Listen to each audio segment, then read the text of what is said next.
Saint মার্টিনকে বলা হয় কুত্তার নগরী। তো এই কথাটা আগে বুঝতাম না, কিন্তু এখন বুঝি কুত্তার নগরী কেন বলা হয়। দেখেন ভোর বাজে 6টা, আমরা আছি সূর্যোদয় দেখার জন্য। অবস্থা কি, আপনি যতটা মানুষ দেখবেন না, এর চেয়ে বেশি দেখবেন কুকুর এই এলাকায়। বীজ বলেন, ইয়া বলেন, সব জায়গায় কুকুরের অবস্থা খারাপ দেখেন। আর এই কুকুর জাতগুলো হচ্ছে নেপিয়া, এই শ্রীলঙ্কান জাত। দেখেন অবস্থা, বিচের ক্ষমতায় ওদের কাছে। বিচ না, আপনি সেন্ট মার্টিন যে কোন জায়গায় যাবেন শুধু কুকুর আর কুকুর। এই যে দেখেন অবস্থা। তো আমি বলি যে সেন্ট মার্টিন হচ্ছে কুত্তার নগরী, কুত্তা লাগেও নিয়ে পারবো না এগুলো। এই যেগুলো হচ্ছে মানে কুকুরের নগরী বলা হয় সেন্ট মার্টিনকে। এই দেখেন আপনার সেন্ট মার্টিন মানুষ যত মানুষ নেই, এর থেকে অনেক বেশি কুকুর আছে। তো এখানে নাকি প্রায় 20,000 উপরে কুকুর আছে এইটুকু দ্বীপে। তো আমরা আছি এখন হচ্ছে সেরা দ্বীপে। তো দেখেন অবস্থা, সকাল ভোরবেলা এত কুকুর।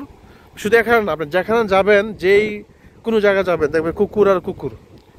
তো দেখতে ভালো লাগে, এই কুকুরগুলো ভালো, আপনি ডিস্টার্ব করবে না, কিন্তু খাবার দেখলে আপনার বুকের উপরে উঠে বসবে, এরকম অবস্থা। এই দেখেন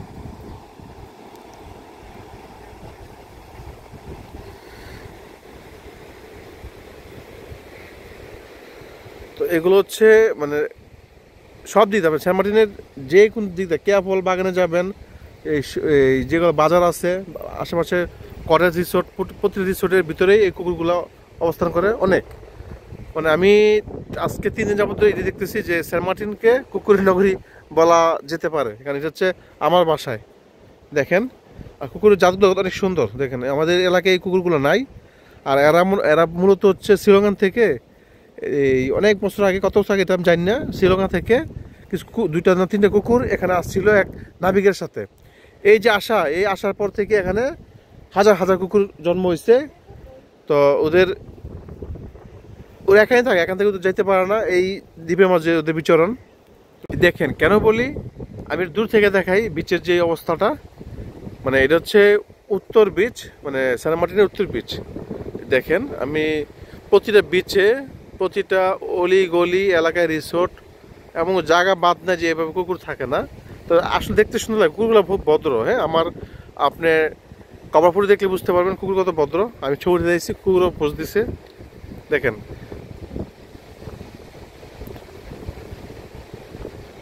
এই যে অবস্থা দেখছেন, মানুষ কজন আছে আর কুকুর কজন আছে। এটা হচ্ছে সামান্য একটা দৃশ্য। আর কুকুরগুলা জাতটা অনেক ভিন্ন জাত, এগুলো বলা হয় আপনার এই শ্রীলঙ্কান জাত। পুরো বীজ যেদিকে আমি ক্যামেরা ধরবো না কেন, এই যে দেখেন পাথরের চিবা চাপা সব এখানে কুকুর। দেখেন আমি যেখানে দাঁড়ায় আছি এখানেও কুকুর। এই যে খুব ভদ্র, মানে এলাকা শিয়াল বলতে কোনো শব্দ নাই, শিয়াল তো নাই। এই যে দেখেন এখানে আরেক ভদ্র, দেখছেন। তো সবাই আসবেন, দেখবেন সেন্ট মার্টিনটা আসলে অনেক সুন্দর জায়গা। এখানে প্রকৃতি খুবই সুন্দর, প্রকৃতি আপনি নিরাশ করবে না, অনেক সুন্দর জায়গা। সব ভালো থাকবেন, এবং আমার ভিডিও দেখে যদি কারো ভালো লাগে থাকে, লাইক কমেন্ট শেয়ার করবেন। আশা করি আপনাদের ভিডিও লাইক কমেন্ট শেয়ারে আমি হয়তো অনুপ্রেরণা পাবো ভিডিও করার জন্য। সব ভালো থাকবেন, শুভকামনায়। আল্লাহ হাফেজ।